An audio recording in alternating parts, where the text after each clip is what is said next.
النهارده في عيادة الدكتور طارق مؤمن عشان نشكره على النتائج الكويسة اللي عملها معانا. ده كان شعري من 5 شهور فاتوا.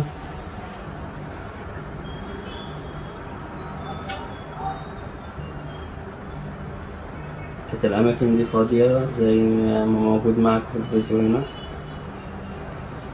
ده بعد العملية ودي نتيجة 5 شهور.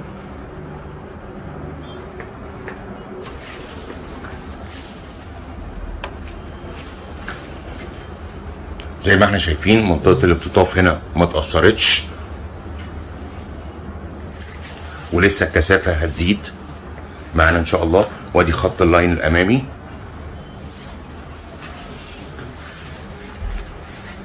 انا الحالة التانية كنت بعاني من الصلع لراسي والصدر قبل العملية. احنا كنا جايين الاتنين في يوم واحد، شجعنا بعض ان احنا نعملها والحمد لله النتيجة زي ما كنا متوقعين. هما الاتنين جم في يوم واحد وكانوا مع بعض، عملوا العملية في نفس اليوم، وبرضه هما النهارده جايين لي في نفس اليوم.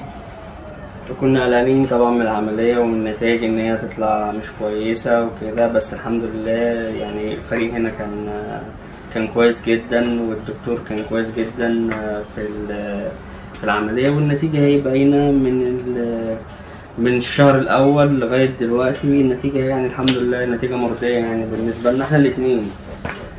الحمد لله. وبعدين احنا كنا من الناس اللي كنا بنفكر نسافر تركيا، بس قلنا نعملها في مصر افضل، والحمد لله احنا عملناها هنا ما سافرناش مع دكتور طارق مؤمن. ميرسي جدا لذوقكم.